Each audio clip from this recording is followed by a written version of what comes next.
Hi everyone, welcome to capital and gains. पिछले कुछ दिनों से मार्केट पूरी तरह से फ्लडेड है with news related to Silicon Valley Bank collapse and one more talk of the town is Silicon Valley Bank का collapse होना 2008 के लेमन ब्रदर क्राइसिस का रूप ले सकता है। तो आज के वीडियो में हम शॉर्ट डिस्कशन करेंगे लेमन ब्रदर क्राइसिस पर and the prevailing silicon Valley bank crisis पर, जिससे हमें यह समझ आए कि दोनों क्राइसिस में डिफरेंस क्या है।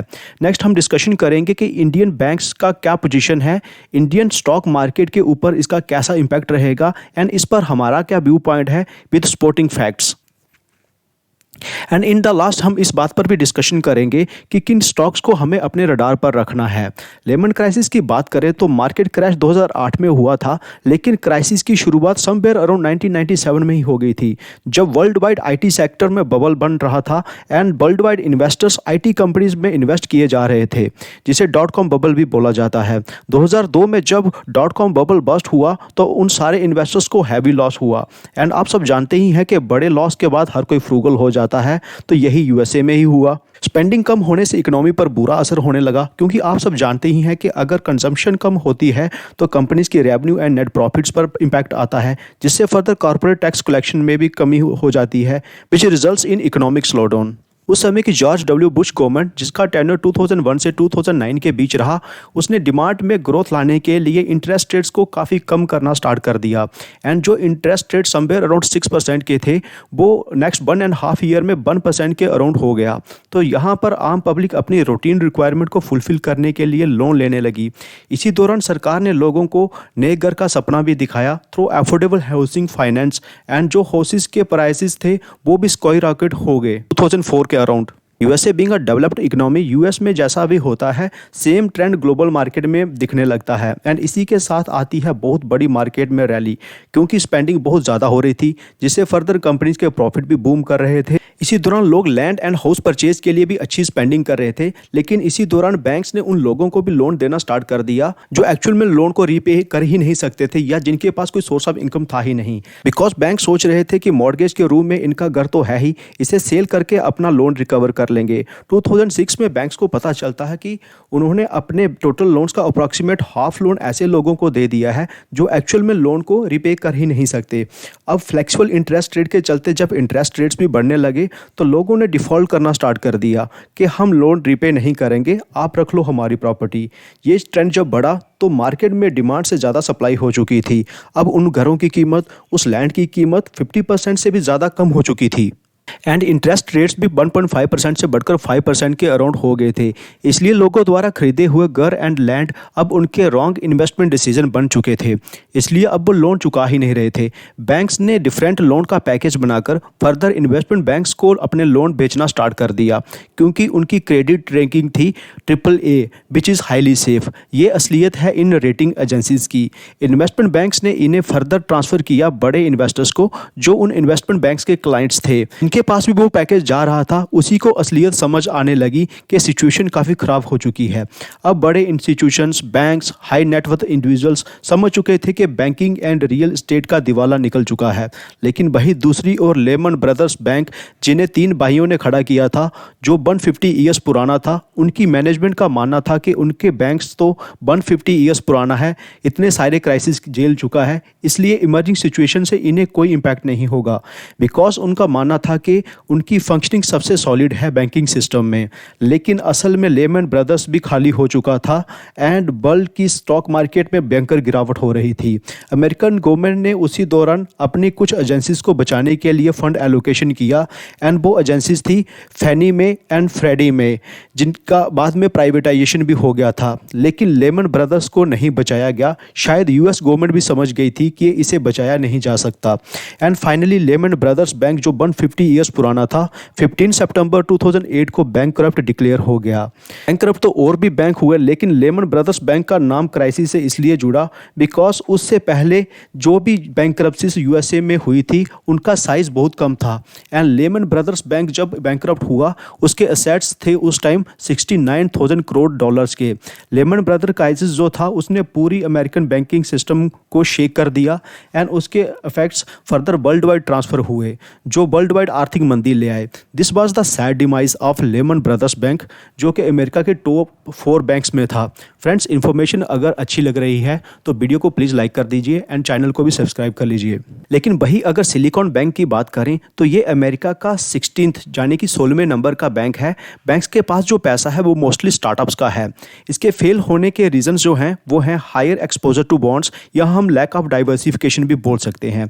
इसके कोलैप्स होने के मैक्रो रीजंस देखें तो उसमें फेड द्वारा बढ़ाया जा रहा इंटरेस्ट रेट भी है। यहाँ इंटरेस्ट रेट लगातार बढ़ते जा रहे हैं एंड बॉन्ड्स पर सिर्फ 4% के अराउंड इंटरेस्ट रेट मिल रहा है। बैंक्स ने सिचुएशन से ओवरकम करने के लिए फंड रेज करने का प्लान तो किया, लेकिन उसमें भी बैंक फेल हो गया। एंड इसके साथ साथ और जो बैंक फेल हुआ है संडे को, वो है signature bank. Silicon Valley bank के केस को शॉर्ट में मैं इसलिए बता रहा हूँ बिकॉज इसकी स्टोरी आपने बहुत सारे लोगों से ऑलरेडी सुन रखी है।